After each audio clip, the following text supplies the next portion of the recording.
Assalamualaikum warahmatullahi wabarakatuh. Mahasiswa sekalian, kembali kita bertemu dalam perkuliahan Teknologi Informasi dan Komunikasi. Hari ini kita akan membincangkan sebuah topik yang cukup menarik, yakni tentang petisi online atau demokrasi digital. Apa itu petisi online dan bagaimana perkembangannya di Indonesia? Ini yang akan menjadi topik bahasan kita pada kesempatan ini. Petisi adalah pernyataan yang disampaikan kepada pemerintah untuk meminta agar pemerintah mengambil tindakan terhadap suatu hal. Petisi juga bisa berarti sebuah dokumen tertulis resmi yang disampaikan kepada pihak berwenang untuk mendapatkan persetujuan dari pihak tersebut. Jadi dengan demikian, petisi semacam pernyataan sikap, tuntutan, yang tuntutan itu bisa bentuknya tertulis dari berbagai pihak untuk disahkan atau dimintakan persetujuannya kepada pihak yang berwenang. Hak petisi itu ada pada warga negara dan juga badan-badan pemerintahan seperti kota praja, kabupaten, provinsi, kepada pemerintah pusat untuk membela atau memperjuangkan kepentingan daerahnya. Sumber petisi itu biasanya ditandatangani oleh beberapa orang, sehingga semakin banyak orang yang menandatangani, maka akan dianggap semakin besar dukungannya terhadap petisi tersebut. Jadi kadang-kadang ada orang yang meminta dukungan tentang beberapa petisi atau satu petisi, maka itu bisa menunjukkan seberapa besar dukungan terhadap petisi yang diajukan. Yang ketiga, ada aspek hukum. Di beberapa negara, hak masyarakat mengajukan petisi dilindungi oleh hukum. Ya, negara tersebut memiliki sistem hukum yang didasarkan pada sistem hukum Inggris. Jadi, kalau di beberapa negara yang merujuk pada Magna Carta atau apa yang terjadi sistem hukum Inggris, maka mengajukan petisi adalah sesuatu yang merupakan hak asasi manusia. Nah, nanti kita lihat bagaimana di Indonesia. Nah, apa kegunaan petisi? Secara politik, petisi dapat digunakan untuk mendapatkan dukungan pada pemungutan suara atau pada pemilu. Jadi kadang-kadang orang-orang membuat petisi itu untuk mendapatkan dukungan politik. Ya. Semakin banyak orang yang menandatangani surat dukungan, maka dianggap dia semakin banyak mendapatkan dukungan politik.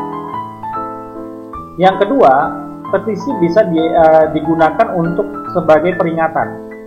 Jadi bisa digunakan untuk mencabut undang-undang atau mengingatkan para pejabat yang misalnya tidak konstitusional atau tidak berbuat sebagaimana konstitusi, maka bisa diberikan peringatan dengan petisi. Nah, yang ketiga ini yang paling sering digunakan. Petisi dapat digunakan mengajukan permohonan atau aspirasi masyarakat terkait sebuah hal yang mungkin urgen untuk segera ditindaklanjuti oleh pemerintah. Nah, berikutnya posisi petisi. Ya, ini posisi petisi.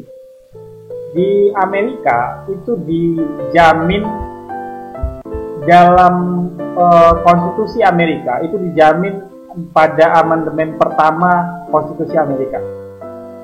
Petisi bisa ditujukan dan ditampung oleh Gedung Putih. Jadi kalau di Amerika itu bisa kita mengajukan petisi ke gedung presiden gitu misalnya, itu bisa menjadi semacam aspirasi yang kemudian bisa ditindaklanjuti. Nah, di Indonesia itu juga dijamin oleh Undang-Undang Hak Asasi Manusia, ya. Jadi di Indonesia petisi itu boleh diajukan karena itu merupakan hak asasi manusia, hak untuk menyampaikan pendapat. Nah, tetapi di Indonesia belum ada lembaga yang mengatur lembaga penampung petisi. Jadi selama ini di Indonesia hanya menjadi semacam input bagi pemerintah, dan itu pun boleh ditindaklanjuti, boleh tidak, kira-kira begitu ya. Karena lembaga-lembaga di Indonesia belum ada yang concern utamanya itu adalah untuk menampung petisi atau menindaklanjuti atau meneruskan petisi. Tapi petisi selama ini lebih difokuskan sebagai pembentuk opini publik bahwa ini sudah banyak dibicarakan publik dan kemudian dituntut oleh publik yang banyak, kira-kira begitu. Nah, lalu berikutnya itu posisi petisi. Ya. Di Amerika posisi petisi itu gunanya untuk kampanye, katakanlah kampanye politik, kampanye lingkungan dan lain-lain sebagainya. Juga ada lobby, ya.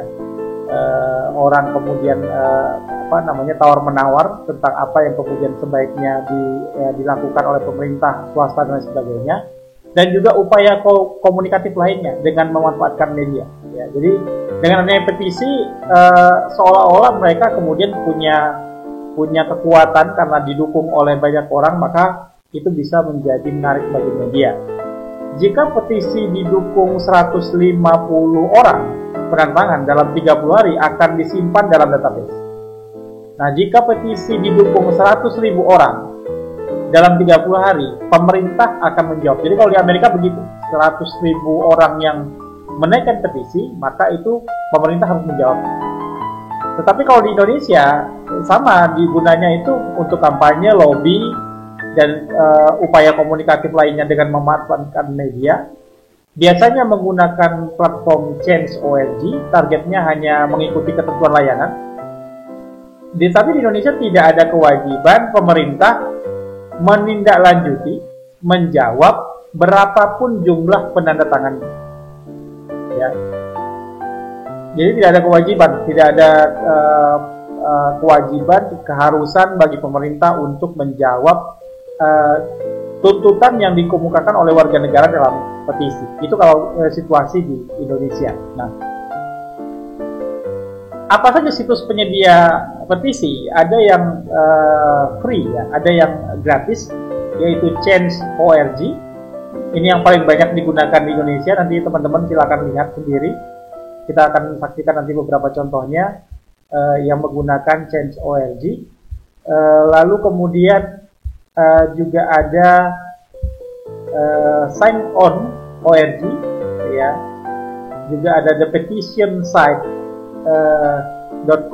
Ini situs-situs yang free atau gratis, yang menyediakan petisi online. Kemudian ada yang berbayar, ya. Yang berbayar itu misalnya democracynation.org, nationbuilder.com, blackboard.com, confio.com. Ini berbayar dan tentu saja tidak gratis. Jadi kalau memakai situs ini kita akan berbayar. Nah, yang paling banyak digunakan orang di Indonesia adalah Change.org. Nah, beberapa petisi di Indonesia, kita lihat di tahun 2015, kita flashback, itu ada yang penantangan di Indonesia sudah sangat banyak, ya. Artinya petisi online di Indonesia itu sudah semakin diminati, ya, untuk menyalurkan aspirasi. Contohnya ini ada petisi online jaminan hari tua, itu ada 100.000 lebih penantangannya. Kemudian ada tagar Papa Minta Saham, ini kasusnya Ketua DPR Setia Novanto, ketika itu ada 90.000 tanda tangan. Ada lawan begal APBD, ini ada 53.000 lebih tanda tangan. Ada Salim Kancil, ada 52.000 tanda tangan. Ini kasus yang berkaitan dengan seorang warga di daerah Jawa Timur, kalau saya tidak salah. Salim Kancil ini yang menolak penambangan ilegal, lalu kemudian ada yang menentangnya, dan warga kemudian menantangani petisi tentang Salim Kancil. Kemudian ada stop kebencian, stop ujaran kebencian, maksudnya ada sekitar 51.000 tanda tangan. Yang terpopuler di 2015 itu adalah diantaranya itu jangan bunuh KPK, ya. Itu 49.000 tanda tangan. Kemudian ada diusir perokok. Ya, bisa perokok mengusir orang gitu ya. Ada 49.000 tanda tangan juga. Kemudian juga ada stop kriminalisasi KPK ya. Karena ketika itu banyak penyidik KPK yang dikriminalisasi, bahkan komisioner KPK yang dikriminalisasi, maka muncul petisi online stop kriminalisasi KPK. Itu 46.583 tanda tangan. Kemudian ada tuntutan juga sidang terbuka MKD. Ini masih berkaitan dengan kasus Papa Minta Saham ya, yang meminta supaya sidang Majelis Kehormatan Dewan atau Majelis Kehormatan DPR itu membuat sidang secara terbuka. Itu ditandatangani lebih kurang 43.909 tanda tangan. Nah, ini contoh kemenangan petisi di 2015 ya. Jadi ada di di Change.org, jadi mempetisi Ketua MKD DPR Sulaiman Hidayat dukung sidang MKD DPR RI secara terbuka. Nah, ya ini juga kemudian ada petisi 100.000 tanda tangan tentang pilkada langsung. Setelah DPR memutuskan bahwa kepala daerah tidak lagi dipilih rakyat melainkan dipilih oleh DPRD, maka muncul petisi yang dibuat oleh Perludem, Perhimpunan Pemilu untuk Demokrasi, itu kemudian mendapatkan 100.000 tanda tangan dan diberitakan sampai juga turun ke jalan. Akhirnya pilkada langsung dikembalikan kepada rakyat, sehingga kemudian pilkada itu dipilih lagi oleh masyarakat, dipilih lagi oleh pemilih, tidak lagi dipilih oleh DPRD. Kemudian soal jaminan hari tua, ada Gilang Marhardika yang tidak bisa mengambil dana pensiun saat berhenti bekerja karena kebijakan baru. Beberapa hari kemudian muncul petisi yang menuntut supaya PHK jaminan hari tua bisa dicairkan. Ya. Petisi ini kemudian direspon oleh Menteri Tenaga Kerja Hanif Dakiri dan kebijakan pemerintah pun berubah, sehingga kemudian dana jaminan hari tua itu bisa dicairkan bagi orang yang sudah berhenti bekerja. Kemudian ada Yongki ya, menghentikan penjualan produk yang terbuat dari gading gajah di toko online. Ya. Lalu petisi penjualan gading gajah digagas oleh seorang dokter hewan Wisnuwardana. Berawal dari kematian gajah Yongki. Ya. Jadi Yongki ini nama seekor gajah yang dijual gadingnya. Nah, itu kemudian mendapatkan 28.341 tanda tangan, dan kemudian petisi itu kemudian ditindaklanjuti dengan menghentikan penjualan gading gajah di toko online. Lalu juga ada petisi tarif data di Indonesia Timur, ya, dibuat oleh pemuda Maluku Jali Gafur yang kecewa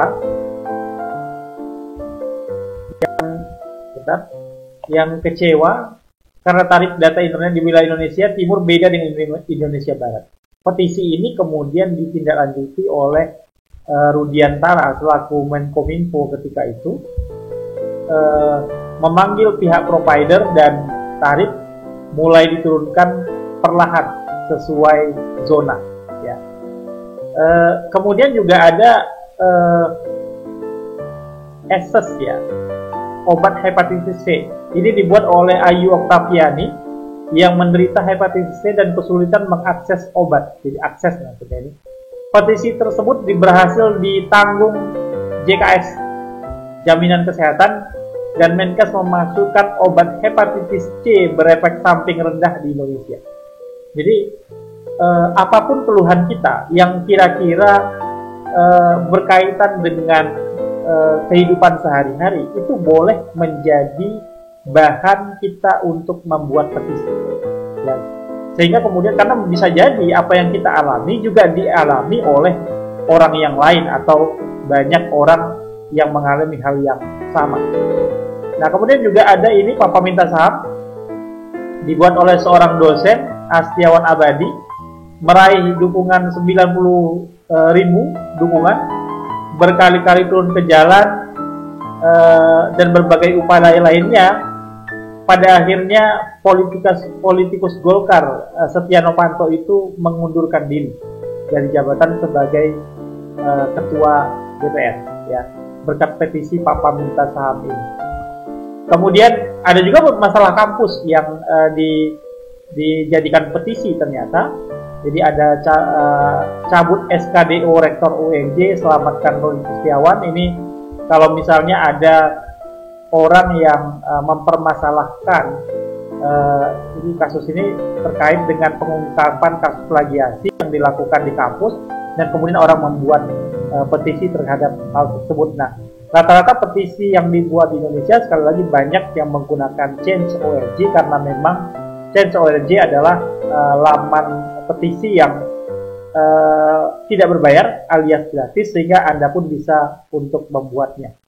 Nah, saudara-saudara sekalian, daripada kita menggosipkan sesuatu yang misalnya menjadi masalah dan kemudian